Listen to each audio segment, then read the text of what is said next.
আসসালামু আলাইকুম প্রিয় দর্শক, অন্য মঞ্চের আলাপচারিতায় আপনাদের সকলকে আমন্ত্রণ জানাচ্ছি। ম্যাথিউ অ্যারন ভ্যান ডাইক এর নাম শুনেছেন? এত মানুষ থাকতে পৃথিবীতে ঠিক রোজার একদম শেষ পর্যায়ে এসে কেন আমি ম্যাথিউর কথা আজকে আপনাদের সামনে বলতে চাচ্ছি। পিলে চমকানো কাহিনী, শেষ পর্যন্ত সাথে থাকবেন। আজকে এটি আপনাদের সামনে বলবো। ম্যাথিউ অ্যারন ভ্যান ডাইক একজন মার্কিন নাগরিক, আরো স্পেসিফিক্যালি বললে বলা যায় যে একজন মার্কিন ভাড়াটে যোদ্ধা, সিআইএ অপারেটিভস, সিআইএ এর পক্ষে পৃথিবীর বিভিন্ন দেশে কাজ করেন। এই শতাব্দীতে যতগুলো রেজিম চেঞ্জের ঘটনা ঘটেছে, সিআইএর পৃষ্ঠপোষকতায়, মার্কিন সমর্থনে, এই যে আরব স্প্রিং বলেন, ইউক্রেনের রেভলিউশন বলেন, সিরিয়া, ইরাক কিংবা লিবিয়ার সরকার পরিবর্তনের কথা বলেন, ইভেন ভেনিজুয়েলা, আফগানিস্তান, এই সবখানে এই ম্যাথিউর নামটা জড়িত। কি কাজ করে ম্যাথিউ আসলে? তার কিছু বাহারি পরিচয় আছে। কখনো তিনি নিরাপত্তা বিশ্লেষক, কখনো যুদ্ধের বিশেষ সংবাদদাতা, ওয়ার করেসপন্ডেন্ট, কখনো আবার ডকুমেন্টারি ফিল্ম মেকার। এইসব নানান পরিচয়ের আড়ালে এই মানুষটা আসলে, তার একটা প্রতিষ্ঠান আছে যেটা বললে তার পরিচয়টা আরো স্পষ্ট হবে। Sans of liberty international, SOLI। এই সলির ওনার হলো এই ম্যাথিউ। এবং ম্যাথিউর কাজ হলো বিভিন্ন কনফ্লিক্ট জোনে, যেখানে এই রেজিম চেঞ্জের ষড়যন্ত্র চলছে, এইসব সংঘাতপূর্ণ এলাকায় বিভিন্ন যোদ্ধাদের সমাবেশ ঘটিয়ে তাদের ট্রেন আপ করা। সম্প্রতি এই ম্যাথিউ কলকাতায় গ্রেপ্তার হয়েছেন, অনেকটা সিনেমার মতো। ম্যাথিউ যখন কলকাতা বিমানবন্দরে গ্রেপ্তার হয়েছেন, ঠিক একই সময় দিল্লি এবং লখনৌ বিমানবন্দরে আরো 6 জন ইউক্রেনের নাগরিক গ্রেপ্তার হয়েছে। 3 জন দিল্লিতে, 3 জন লখনৌতে। কেন তারা ভারতে গ্রেপ্তার হলেন? ভারতের NIA, ন্যাশনাল ইনভেস্টিগেশন এজেন্সি, জাতীয় তদন্ত সংস্থা তাদের গ্রেপ্তার করেছে। এই ম্যাথিউ এবং অন্যান্য 6 জন, তারা ভারতে এসেছিল ট্যুরিস্ট ভিসায়, এবং সেখানে এসে তারা প্রথমে আসামের গৌহাটিতে যান, এবং সেখান থেকে তারা মিজোরামের সংরক্ষিত অঞ্চলে যান, এবং সেখান থেকে তারা বর্ডার ক্রস করে মিয়ানমারের ভেতরেও যান। এবং এই মিজোরাম মিয়ানমার বর্ডার এলাকায় তারা মিয়ানমার এবং ভারতের যে নর্থ ইস্ট বিচ্ছিন্নতাবাদী গ্রুপ আছে তাদের সাথে মিটিং করে, এবং তাদের সাথে করে তারা ড্রোন এবং বিভিন্ন অস্ত্র নিয়ে এসেছিলেন।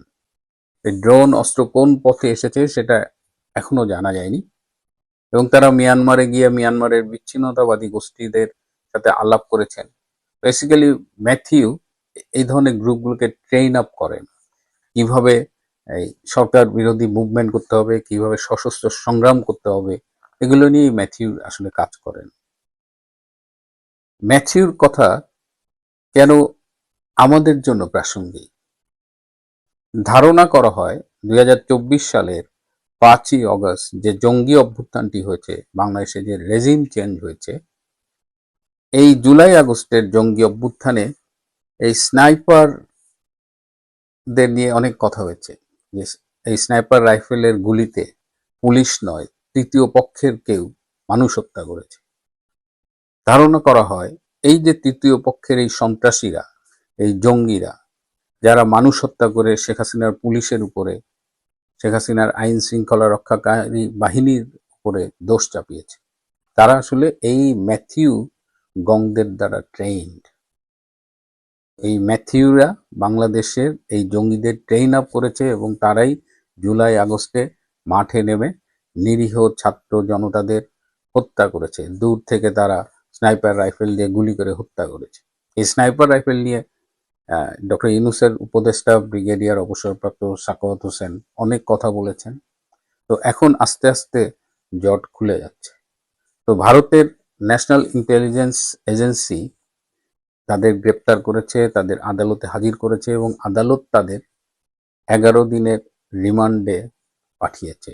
সো বর্তমানে তারা এই জাতীয় তদন্ত সংস্থার হেফাজতে 11 দিনের জন্য আছে।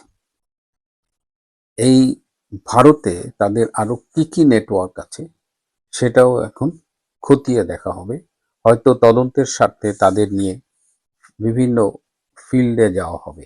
যতদূর জানা গেছে যে ভারতে মার্কিন স্বার্থ সংরক্ষণের জন্য এই ম্যাথিউ এবং তার সন্ত্রাসী বাহিনী এবার এসেছিল এবং এই যে ring of conflict Jones around India, এই থিওরির উপরে ভিত্তি করে তারা কাজ করছে। আপনারা ইতিমধ্যে জানেন যে ভারত, বাংলাদেশ এবং মিয়ানমারের কিছু অংশ, বাংলাদেশের হিল ট্রাক্সের বিশেষ করে বান্দরবনের কিছু অংশ নিয়ে ক্রিশ্চিয়ান স্টেট করার একটা দীর্ঘদিনের পরিকল্পনা রয়েছে আমেরিকার। এই ক্রিশ্চিয়ান স্টেট প্রজেক্টটা কি আমেরিকা সম্পূর্ণ বাদ দিয়েছে? আমার তো মনে হয় না। এবং এই ক্রিশ্চিয়ান স্টেট, এই মিজোরামের একটা অংশ এখানে থাকবে। এখানে নাকি 1002 ইহুদি বাস করে। সুতরাং এই ইহুদিদের জন্য একটা আলাদা রাষ্ট্র করবার একটা প্ল্যান রয়েছে এবং যদি ক্রিশ্চিয়ান স্টেট করা যায় তাহলে সেখান থেকে ভারত, বাংলাদেশ, মিয়ানমার এসব দেশের উপরে নানানভাবে নজরদারি করা যাবে, প্রয়োজনে ডিস্টার্ব করা যাবে। তো এই ম্যাথিউ যে এসেছিল, এই ম্যাথিউদের যে তৎপরতা, এ কারণেই আমাদের চিন্তিত করে। এখন যেহেতু তারা ভারতে গ্রেপ্তার হয়েছেন, জিজ্ঞাসাবাদ চলছে, এর মধ্য দিয়ে জানা যাবে, অনেক নতুন নতুন তথ্য পাওয়া যাবে এবং বাংলাদেশের ব্যাপারে তারা কতখানি মুখ খুলবে বা সেই নিউজ আমাদের কাছে কতখানি আসবে সেটি এই মুহূর্তে বলা যাচ্ছে না। কিন্তু এটা খুব ইন্টারেস্টিং এবং একটু খতিয়ে দেখলাম তখন দেখলাম যে এই ম্যাথিউ এরা বিভিন্ন ট্রেন আপ করে এবং ম্যাথিউ যে ট্রেন আপ করছে সেই ভিডিও কিন্তু অনলাইনে আছে এবং সেই ভিডিও আমার কাছেও আছে। কিন্তু সেখানে যেহেতু অস্ত্রের ঝঞ্ঝানি ইউটিউব ওগুলো অ্যালাউ করবে কিনা এই জন্য আমি আপনাদের দেখাচ্ছি না। কিন্তু দুশ্চিন্তার বিষয় আসলেই। এবং বাংলাদেশে ইনুস আসার পরে এই টেকনাফ হিল এরিয়ায় যে ঘটনাগুলো ঘটছে এবং এই যে হিউম্যান করিডোরের নামে আরাকান আর্মিকে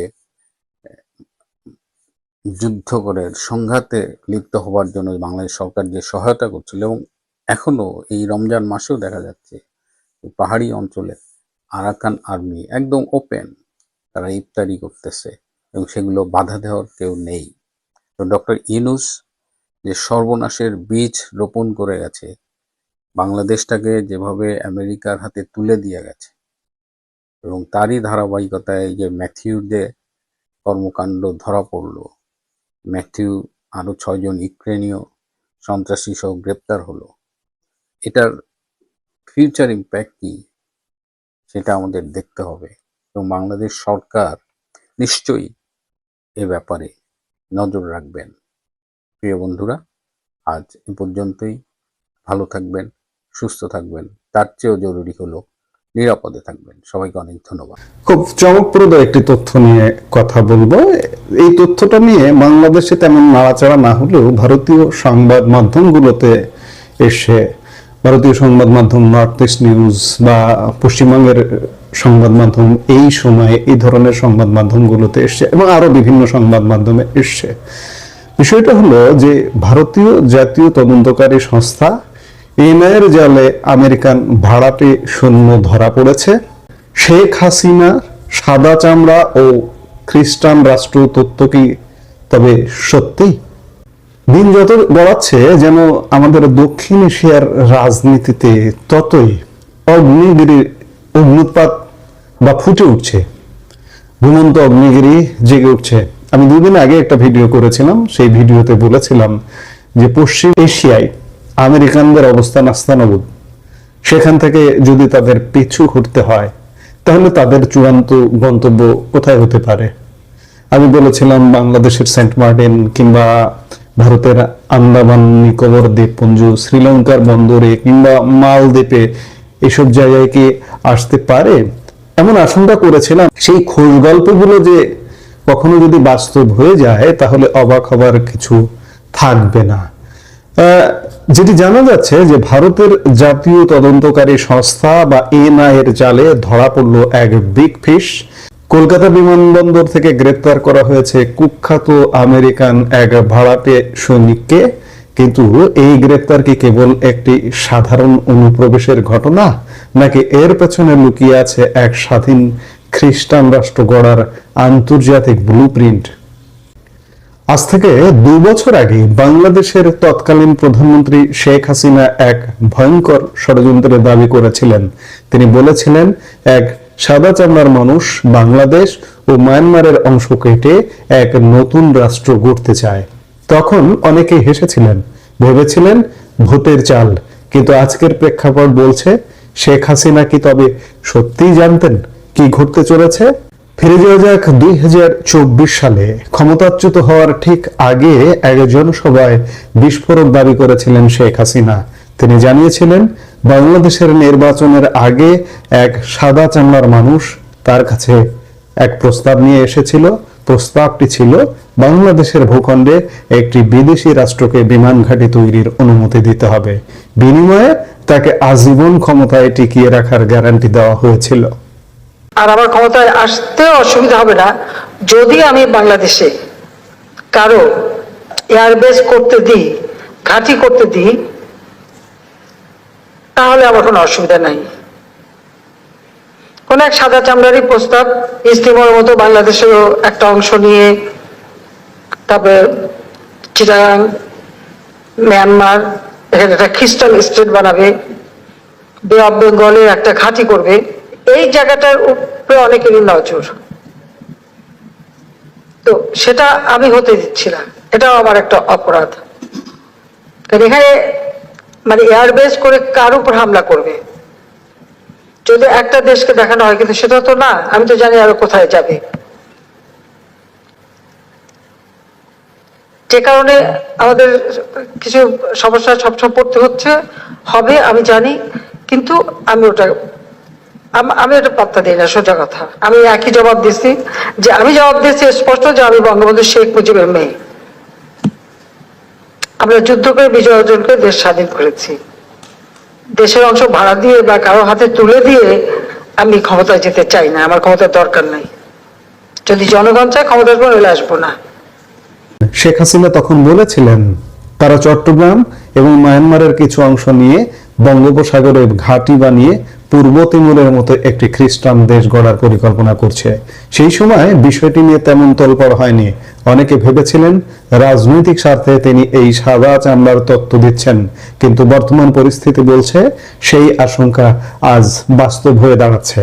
গত শুক্রবার কলকাতা বিমানবন্দর অত্যন্ত গোপনে অভিযান চালায় এনআইএ। গ্রেপ্তার করা হয় আমেরিকান নাগরিক ম্যাথু ভ্যান ডাইককে। কে এই ভ্যান ডাইক? ইনি কোনো সাধারণ পর্যটক নন, ইনি একজন কুখ্যাত মার্সেনারি বা ভাড়াটে সৈন্য, যিনি যুদ্ধক্ষেত্রে অর্থের বিনিময়ে লড়াই করেন। একই সাথে দিল্লি ও লখনৌ থেকে গ্রেপ্তার করা হয়েছে আরো 6 জন ইউক্রেনীয় নাগরিককে। এনআইএ সূত্রে খবর এই 7 বিদেশি নাগরিক ট্যুরিস্ট ভিসায় ভারতে ঢুকেছিল ঠিকই, কিন্তু তাদের আসল লক্ষ্য ছিল উত্তর পূর্ব ভারতের মিজোরাম। সেখানে তারা কোনো অনুমতি বা প্রোটেক্টেড এরিয়া পারমিট ছাড়াই অবৈধভাবে অনুপ্রবেশ করেছিল। এনআইএর তদন্তে এরই মধ্যে উঠে এসেছে আরো চাঞ্চল্যকর তথ্য। এই বিদেশি চক্রটি ইউরোপ থেকে বিপুল পরিমাণ ড্রোন ভারতে নিয়ে এসেছিল, আর সেই ড্রোনগুলো পৌঁছে দেওয়া হচ্ছিল মিজোরাম এবং মায়ানমারের বিভিন্ন বিদ্রোহী গোষ্ঠী বা এথনিক আর্ম গ্রুপের হাতে। বর্তমানে এই 7 জন 11 দিনের এনআইএ হেফাজতে রয়েছে। তারা কেন মায়ানমারে নিয়মিত যাতায়াত করছিল? কেন বা বিদ্রোহীদের অত্যাধুনিক ড্রোন প্রযুক্তি দিচ্ছিল?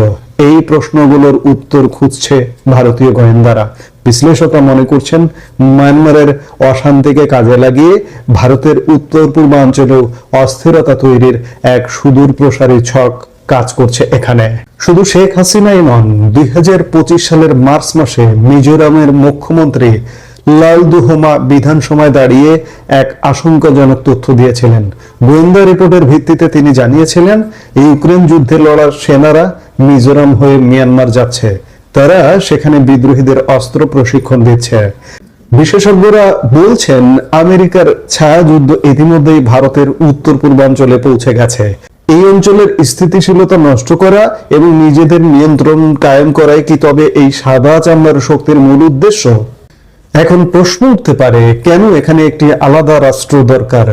রুশ সংবাদ মাধ্যম স্পুটনিক ইন্ডিয়াকে দেওয়া এক সাক্ষাৎকারে প্রতিরক্ষা বিশেষজ্ঞ তথা ভারতীয় বিমান সেনার অবসরপ্রাপ্ত গ্রুপ ক্যাপ্টেন উত্তম দেবনাথ এক গভীর সত্য ফাঁস করেছেন।